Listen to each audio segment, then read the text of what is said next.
नौकरी मिलेगी। किसानों में ही 5 गारंटियाँ पास कर दी जाएंगी और पास करके उनको तुरंत लागू किया जाएगा।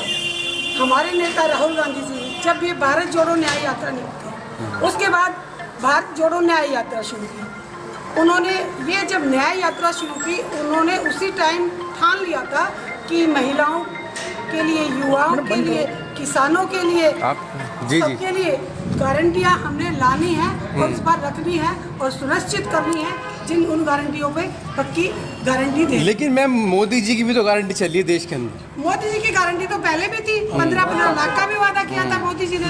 मोदी जी ने तो एक नारा दिया था, बेटी बचाओ बेटी बचाओ बेटी पढ़ाओ। आज इनके नेताओं से बेटियां बचानी मुश्किल हो रखी है।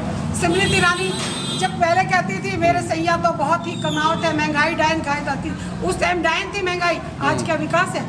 वो सिलेंडर लेके चूड़ियाँ बेचती थी मनमोहन सिंह को, जब पूरे देश में, पूरे वर्ल्ड में इकोनॉमी डाउन थी, पर ऐसे प्रधानमंत्री थे भारत की इकोनॉमी डाउन नहीं होने दी। ऐसे ही प्रधानमंत्री पे ये लांछन लगाती थी। आज वो महिला विकास बाल मंत्रालय चलाने वाली कहाँ है, किस कोने में बैठी है? जब ये बेटियां जंतर मंतर पे बैठी थी धरने पर, जब वो बेटी पदक जीत के आई थी, ये प्रधानमंत्री जी कहते थे कि तुम मेरी बेटी हो, तुम मेरा सम्मान हो, तुम देश का सम्मान हो।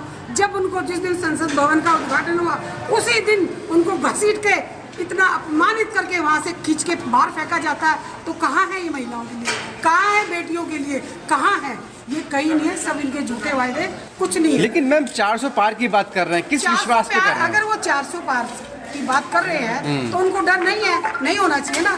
तो फिर आज उनको डर क्यों है इतना?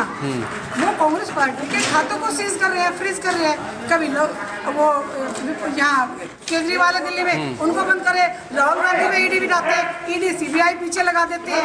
तो अगर 400 पार है, फिर ये ऐसे गैर कानूनी काम क्यों करते हैं? ये डरे हुए हैं, इनको डर है कि कांग्रेस, इस बार कांग्रेस की सरकार आएगी, मिली जुली आए तो कांग्रेस सत्ता में आएगी, इसलिए डर के मारे ये सब बौखलाए हुए हैं, ये काम कर रहे हैं। राहुल गांधी ने कहा है कि 180 पे सिमट जाएगी बीजेपी, ये भविष्यवाणी राहुल गांधी की, कैसे देखती हैं? पैदल चले, वो एक जन जन से मिले, लोगों से मिले, तो लोगों में आस्था है कि हम कांग्रेस के प्रति समर्पित रहेंगे।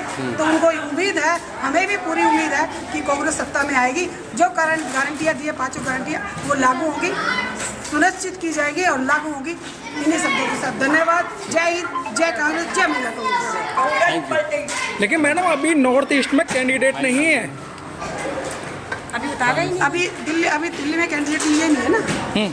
अभी आने दो, टाइम आ रहा है, अभी बहुत लंबा टाइम है। लेकिन और पार्टियों ने तो पहले ही वो अपनी गारंटी दे दी है। उनको डर था ना, इसलिए ना, उनको डर था, इसलिए कांग्रेस पार्टी को तो डर, उनको डर के मारे कि कांग्रेस प्रचार प्रसार ना कर सके, तो उनके खातों को फ्रीज कर दिया जाता है। ये कौन सा न्याय है? क्या तरीका है? इनके खातों में ये कुछ भी करे, उसमें कोई उसका वो नहीं है।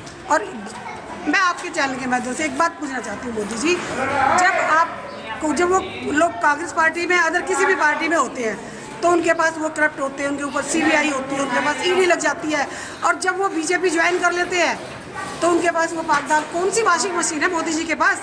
100 कैंडिडेट ऐसे लिए हैं जो पार्टी छोड़कर दूसरी पार्टी में आए हैं। तो ये कहाँ है? लेकिन मैडम उनको चुनाव लड़ाया जा रहा है, मैडम उनको चुनाव लड़ाया जा रहा है। तो चुनाव लड़ा, तभी तो कह रही उनके पास नेता नहीं है क्या? उनके वो 400 पार का वादा कर रहे हैं, तो उनके पास नहीं है। दूसरी पार्टी से आए 100 लोगों को टिकट बांट चुके हैं। मैडम सबका साथ, सबके विकास वाली बात करते हैं ना मोदी जी। विकास क्या महिलाओं का विकास हुआ? मैं उस बेटी बचाओ बेटी पढ़ाओ कितना बड़ा विकास हुआ? समाज विकास मंत्रालय चलाने वाली स्मृति ईरानी जब वो सिलेंडर सिर पे लेके कहती थी मेरे सैया तो बहुत ही कमावत है, महंगाई डायन खाए जाते हैं। आज क्या महंगाई विकास हो गई? क्यों नहीं बोलती वो? क्यों सामने नहीं आती? क्यों बेटियों के साथ जब अत्याचार होता है, यहाँ पर जंतर मंतर पे क्या हुआ आपको क्या नहीं मालूम? बेटियों को कैसे घसीट के निकाल कर फेंका जाता? अंकिता के साथ क्या हुआ? मणिपुर में क्या हुआ? ये मणिपुर में जब नंग अवस्था में पूरी मणिपुर में महिलाओं को घुमाया जाता है, स्मृति ईरानी एक बार वहाँ जाकर उनसे सुध लेने की भी हिम्मत नहीं हुई। ये नहीं चलेगा, ये डरे हुए हैं, इनको डर है, इसीलिए ये कभी ईडी, कभी सीबीआई, कभी कुछ ये कर रहे हैं। धो देंगे, इस बार ये कहीं नहीं आ रहे।